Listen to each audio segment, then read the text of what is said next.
सुप्रभात विद्यार्थी मित्रों। कल मैं आपको मनुष्यता का जो जो पद का आपको भावा समझाया था, आज मैं आपको तीसरा जो पद जो है उसके बारे में उसका भावा समझा रहा हूँ और आप उसको ध्यान से सुनिए। इस भावार्थ में विद्यार्थी मित्रों उन महान पुरुषों की चर्चा किया गया है जो राजा रंजदेव थे, जो महान ऋषि दधीची थे, जो उसी नगर यानी गांधार नगर के राजा सीवी थे, और कहें जो दानी जो कर्ण है उनकी चर्चा की गई है। आपने क्या है उस महान ग्रंथों में उनके बारे में उनकी जीवनी को पढ़ा होगा। जो पुरुषों ने अपने देश के लिए, अपने समाज के लिए, परोपकार के लिए अपना सब कुछ क्या उन्होंने त्याग दिया था, तो उनका चर्चा आज मैथिली शरण गुप्त ने अपने इस पद में किया है। ये इसलिए किया गया है कि उन महान पुरुषों से हमारी जो भावी जो है पीढ़ी जो है कुछ सीख ले, कुछ त्याग करे, इसलिए उनका वर्णन क्यों किया गया था। देखिए यह है कि क्षुधार्थ रंति देव ने दिया करस्त थाल भी, और दधीच ने, और उसके बाद उन्होंने तथा दधीच ने दिया परमार्थ अस्ति जाल भी। यानी क्षुधार्थ माने होता है भूखे, भूख से पीड़ित, और रंतदेव माने होता है जो राजा जो थे रंतदेव, वे उनकी एक बार की बात है, उनके देश में क्या है सूखा पड़ गया, और सूखा पड़ गया, पूरी प्रजा जो है वो भूख से मरने लगी। राजा अपने कोष का जो पूरा जो अन्न जो था प्रजा को दे दिया। राजा को भी एक दिन क्या है भूखा पड़ना पड़ा, तो उनकी जो प्रजा जो थे उनको कहीं से अन्न जो ला करके भोजन की थाली उनके सामने रखा, लेकिन तभी उनके सामने एक जो भिखारी आकर के भूखा आकर के वह गिड़गिड़ाने लगा, और राजा ने क्या है उस भिखारी को प्रेम से बैठा करके कई दिन का भूखे होने के बाद भी वह अपने भोजन की थाली उनके सामने दे दिया। तनिक भी इसलिए वो रंतदेव की जो परोपकार की भावना जो है कि भूखे रह करके भी प्रेम से जो उस भिखारी को बैठा करके उन्होंने भाव से उनका भोजन कराया। फिर उसके बाद जो दधीची जो थे उन्होंने अपने योग बल से उन्होंने जब योग कर रहे थे, तपस्या कर रहे थे, उनकी इतने लीन थे कि उनके शरीर ने पूरी चींटियों ने खा गया था। तब जब देवता और राक्षसों के बीच में जब लड़ाई हुई थी, तब भगवान ने बताया कि अगर दधीची के अगर हड्डी से अगर आप लोगों ने वज्र बनाओगे तो आप क्या राक्षसों पर विजयी हो जाओगे। तब क्या है देवता जाकर के जंगल में दधीची के सामने इस प्रकार का प्रस्ताव रखा। दधीची ने तनिक भी इनकार नहीं किया और अपने योग बल से अपने श्वास को उन्होंने छोड़ दिया और देवताओं को अपने हड्डियां दान में दे दिया। तो ऐसे महान जो है ऋषि के जो अपने परमार्थ के लिए अपने हड्डी को भी दान में दे दिया, और राजा रंतदेव जो है भूखे रख करके अपना भोजन की थाली जो भिखारी को दे दिया। तो ऐसे जो है महान पुरुषों, महान ऋषियों का वर्णन इन्होंने मैथिली शरण गुप्त ने अपनी कविता में किया है। उन्होंने उसी नगर क्षितिज ने स्वमांस, यानी राजा शिवी ने एक बार जब उनकी परमार्थ की भावना यानी इतनी जो शरणागत की इतनी उनके भावनाएं जो है फैली हुई थी कि उनके शरण में जितने भी जो लोग आते हैं उनकी रक्षा करते हैं।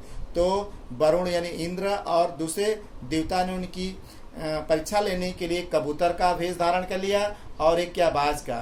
बाज ने कबूतर के ऊपर झपटा और कबूतर जाकर राजा के दरबार में गिर गया, और वह गिड़गिड़ाने लगा, कांपने लगा, और बाज ने जाकर के राजा के सामने यही बात कहा कि राजा मैं बहुत भूखा हूँ और मुझे अपने शिकार मुझे दीजिए। राजा ने कहा कि नहीं, यह मेरे शरण में आया हुआ है, मैं इसको नहीं दे सकता हूँ। तब उन्होंने कहा कि राजा अगर मैं भूखा हूँ, अगर आप मुझे नहीं दोगे तो मैं अपना क्या है जान दे दूंगा, और सबसे बड़ा क्या है आपको कलंक लगेगा। उन्होंने कहा इसके बदले जो है आपको मैं दूसरे जानवर की मांस दे सकता हूँ।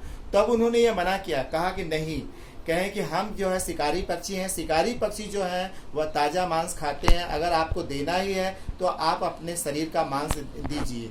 अब राजा तैयार हो गए। राजा शिवी ने अपने जांग का मांस, अपने हाथों पैरों का मांस एक पलड़े पर रखा, दूसरे पलड़े पर कबूतर रखा, लेकिन कबूतर का पलड़ा भारी होता गया। अंत में अपने पूरे शरीर के मांस उस पलड़े पर रख दिए।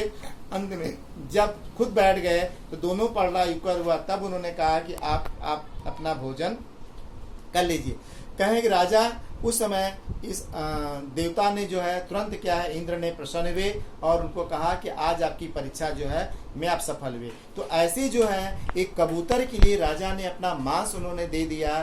तो कहें कि जो शरणागत की रक्षा करने के लिए, ऐसे ही इसमें जो कंस की भी कर्ण की भी चर्चा हुई है कि दानी था। और जब क्या है कि महाभारत के युद्ध में जब इंद्र ने जब उनसे जाकर के यह ब्राह्मण का रूप धारण करके उनका जो कवच और कुंडल के लिए ले लिया, उस समय यह तनिक भी नहीं, जो उनकी सुरक्षा के लिए सूर्यदेव ने जो दिया था कि आपको यह रहते हुए कोई आपका नुकसान नहीं हो सकता, लेकिन तनिक भी क्या है, उन्होंने पूजा के बाद उन्होंने जब उठते थे, कोई भी ब्राह्मण उनके सामने आता था तो वह दान देने जरूर देते थे।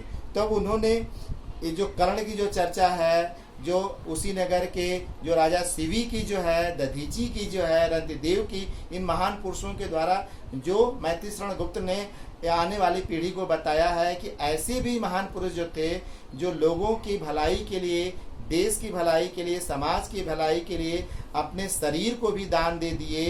तो ऐसे अनाथ जो जीव जो है वह तनिक भी जो नहीं डरे, और तो वही मनुष्य जो होते हैं जो दूसरे मनुष्य के लिए जीते हैं। तो उन्होंने यह बात बताई कि हे मनुष्यों, अगर आपको जीना है, अगर आपको आपकी मृत्यु तभी सार्थक कही जाएगी जब देश के लिए, समाज के लिए, और आप क्या है परोपकार की भावना रखोगे, और आपकी आत्मा जो है अमर है, अजर है, वह कभी भी नहीं मरती है। और ये जो शरीर जो है यह नश्वर है, ये दिन नष्ट हो जाने वाला है।